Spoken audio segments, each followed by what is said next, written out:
জাকির ভাইয়ের ঘাটতি জাকির ভাইয়ের ঘাটতি বাটবাড়িয়ার মাটি বাটবাড়িয়ার মাটি জাকির ভাইয়ের ঘাটতি জাকির ভাইয়ের ঘাটতি বাটবাড়িয়ার মাটি জিয়া সৈনিক এক হও লড়াই করো।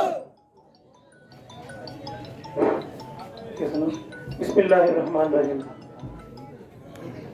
আজকের প্রতিষ্ঠা বার্ষিকীর অনুষ্ঠানের সম্মানিত সভাপতি, আমার শ্রদ্ধেয় বিভিন্ন সংগঠনের সিনিয়র নেতৃবৃন্দ, জাতীয়তাবাদী দলের সমস্ত অঙ্গ সংগঠন, আমি ইন্ডিভিজুয়ালি নাম নিতেছি না সময়ের স্বল্পতার জন্য, জাতীয়তাবাদী দলের সমস্ত অঙ্গ সংগঠন এবং বিভিন্ন পর্যায়ের নেতৃবৃন্দ, উপস্থিত মঠবাড়িয়াবাসী, আসসালামু আলাইকুম ওয়া রাহমাতুল্লাহি ওয়া বারাকাতুহু। শুরু থেকে এ পর্যন্ত যারা বলেছে সমস্ত বিষয়গুলি অলমোস্ট সামনে আসছে। আমি যেহেতু প্রতিষ্ঠা বার্ষিকীর অনুষ্ঠান, জাতীয়তাবাদী দল প্রতিষ্ঠার সময়ের কিছু কথা আপনাদের সামনে বলতে চাই। আমাদের স্লোগানের মধ্যে আমরা বলি, কে বলে রে জিয়া নাই, জিয়া আছে বাংলায়। আসলে কি জাতীয়তাবাদী দল প্রতিষ্ঠা যে জিয়াউর রহমান করেছিলেন, শহীদ প্রেসিডেন্ট, ওরকম কি কেউ আছে কিনা আমাকে খুঁজতে হবে। কারণ জিয়াউর রহমান, আপনারা জানেন না হয়তো, জিয়াউর রহমান একটা দল তৈরি করেন নাই, জিয়াউর রহমান দুইটা দলকে জন্ম দিয়েছেন। জানেন আপনারা? আওয়ামী লীগ জিয়াউর রহমানের তৈরি। আওয়ামী লীগ তো মেরে ফেলেছিল ফ্যাসিস্টরা, বাকশাল করে আওয়ামী লীগ মেরে ফেলেছিল। বাংলাদেশে প্রকৃত গণতন্ত্রের স্রষ্টা জিয়াউর রহমান।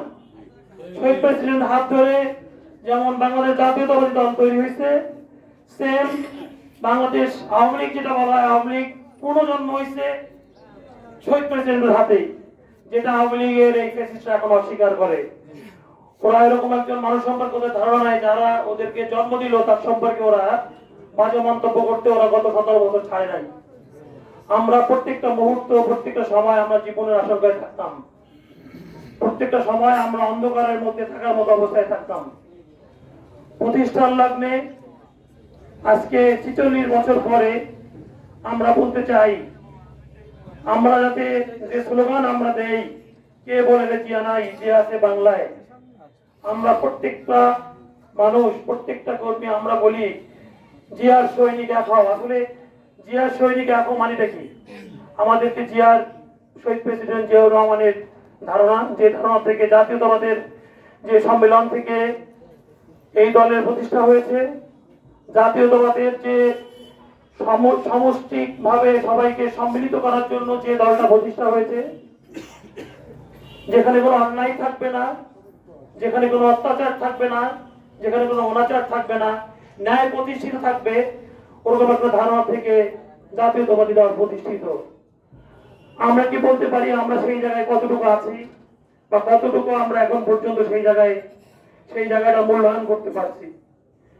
আমি বলতে চাই, প্রত্যেকটা মানুষকে, যারা মঠবাড়িয়ার মানুষ, যারা এখানে আজকে উপস্থিত হন নাই, মঠবাড়িয়াতে আমি নতুন রাজনীতির সূচনা করতে চাই। শহীদ প্রেসিডেন্ট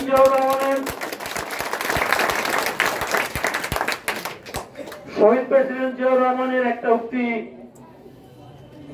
এই ফ্যাসিস্ট গভর্নমেন্টটা শুধু আওয়ামী লীগের সমস্ত সবাই এটাকে ভুল ব্যাখ্যা করে। শহীদ প্রেসিডেন্টের একটা উক্তি ছিল, I will make difficult politics for politician.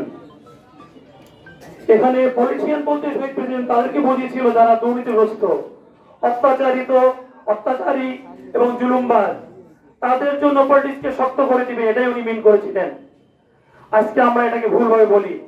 আমিও বলতে চাই, মঠবাড়িয়ার অত্যাচারী যদি কেউ পলিটিক্স করতে চায়, সেটা করতে দেওয়া হবে না ইনশাআল্লাহ। অত্যাচারকে মঠবাড়িয়ার মাটি থেকে সমূলে নিঃশেষ করা হবে। আমরা ন্যায়ের প্রতিষ্ঠার জন্য আগাবো ইনশাআল্লাহ। প্রতিষ্ঠা লগ্নে আমাদের এই প্রতিজ্ঞা হওয়া উচিত, আমরা কোনো অন্যায়ের সাথে জড়াবো না। আজকে আমাদের তারুণ্যের অহংকার, তারেক রহমানকে আপনারা মনে করেন বাংলাদেশে নাই, হয়তো অনেক কিছু জানে না, আমি আপনাকে বলি তারেক রহমান খুব শীঘ্রই হয়তো আসবে। আমার আপনার প্রত্যেকের আমলনামা তারেক রহমানের হাতে থাকবে। প্রত্যেকের কর্মকাণ্ডের মার্কিং তার হাতে থাকবে। কার কত পয়েন্ট আছে, কার কত মাইনাস পয়েন্ট আছে, সব তার হাতে থাকবে। সুতরাং আমরা 5 তারিখে আমরা জানি না আমরা কেন এত উচ্ছৃঙ্খল হলাম। আমার ভাবতে কষ্ট হয় 5 তারিখে তারেক রহমানের বক্তব্যের পরে একটা জাতীয়তাবাদী দলের একটা মানে সবচেয়ে নিচের দিকের একটা কর্মী উচ্ছৃঙ্খল হতে পারে, এটা আমার বোধে এখন পর্যন্ত আসে নাই। তারেক রহমান কি বলেছিলেন 5 তারিখে? কেউ কি তার বক্তব্যটা দেখেছিলেন? বাংলাদেশের প্রথম এসেছিল, একটা লাইন ছিল, পরাজিতকে যদি আমরা আঘাত করি তাহলে সেই বিজয় মহিমান্বিত হয় না। আমরা কি করলাম? আমরা আঘাত করলাম ব্যক্তি স্বার্থে, আমরা আঘাত করলাম ব্যক্তি উদ্দেশ্য হাসিলের জন্য, আমরা আঘাত করলাম লুটতরাজ করার জন্য। আজকে আমাদেরকে পিছিয়ে দেওয়া হলো জাতীয়তাবাদী দলকে। এই জাতীয়তাবাদী দল সামনে যাওয়ার জন্য এখন আবার কতটা সময় নিতে হবে, সময় সেটা বলবে। বন্ধুগণ, প্রতিষ্ঠার এই লগ্নে আমি আপনাদেরকে বলতে চাই, সত্য অন্তর্ভুক্ত আমাদের দক্ষিণবঙ্গের কৃতি সন্তান মেজর হাফিজ সাহেব, উনি স্থায়ী কমিটির মেম্বার হয়েছেন। আমার খুবই পছন্দ হয়েছে ওনার একটা বক্তব্য। উনি একটা প্রোগ্রামে বলেছেন, আমরা যাতে কেউ আওয়ামী লীগ না হই। মঠকরেরা যারা আজকে উপস্থিত আছেন তারা একটু বলেন তো ভাই, আমরা কি কেউ আওয়ামী লীগ হবো? আমরা কেউ আওয়ামী লীগ হতে চাই না, কারণ আওয়ামী লীগের যে পরাজয়, যে পরিস্থিতি আমরা দেখছি, তারপরে আমরা আর কেউ আওয়ামী লীগ না হই, আমরা আমাদের ওই জায়গা থেকে বেরিয়ে আছি। আমি আর আমার বক্তব্য দীর্ঘায়িত করতে চাই না, অনেক কিছুই বললাম, বলার অনেক সময় আসবে। শেষ একটা কথাই বলবো, আজকে আমাদের গণতন্ত্রের মা শেখ মানে ফ্যাসিস্ট সরকারের যে সাবেক প্রধানমন্ত্রী কথা বলতো, আমি পালাই না। আর আমার গণতন্ত্রের মাকে পয়জনিং করার পরেও দেশ ছাড়া করার জন্য পারে নাই। 2 ছেলেকে দেশ ছাড়া করছে, একজনকে মেরেই ফেলছে, কিন্তু আমার এই গণতন্ত্রের মাকে কিন্তু আপনাদের থেকে রেখে কিন্তু সে চলে যায় নাই। সুতরাং আপনাদের শুধু আপনাদের সাথে থাকার জন্য যত রকমের অত্যাচার অনাচার, মাত্র তো 2 কোটি টাকার জন্য দেশনেত্রী বেগম খালেদা জিয়ার মিথ্যা মামলায় তাকে জেলে দেওয়া হয়েছিল। আর এখন আপনারা পেপার পত্রিকা দেখেন, লক্ষ লক্ষ কোটি কোটি, লক্ষ হাজার কোটি টাকা চলে যায়, ওদের কিন্তু কোনো কৈফিয়ত নাই। কৈফিয়ত হবে, সময় আসছে। প্রত্যেকটা বাংলাদেশের প্রত্যেকটা মানুষের রক্তে ঘামে উপার্জিত অর্থের হিসাব দিতে হবে, ওরকম সময় আসছে। আমরা সেই পুরনো জায়গায়, পুরনো দিনে ফিরে না যাই, পুরনো ধ্যান ধারণায় ফিরে না যাই, পুরনো লুটতরাজের সংস্কৃতি ফিরে না যাই। আমরা শহীদ প্রেসিডেন্ট জিয়াউর রহমান যে আদর্শ নিয়ে 46 বছর আগে এই দিনে বিএনপি প্রতিষ্ঠা করেছিল, আমরা সেই আদর্শে উজ্জীবিত থাকি। আসসালামু আলাইকুম ওয়া রাহমাতুল্লাহি ওয়া বারাকাতুহু। বাংলাদেশ জাতীয়তাবাদী দল দীর্ঘজীবী হোক, বাংলাদেশ জাতীয়তাবাদী দল জিন্দাবাদ।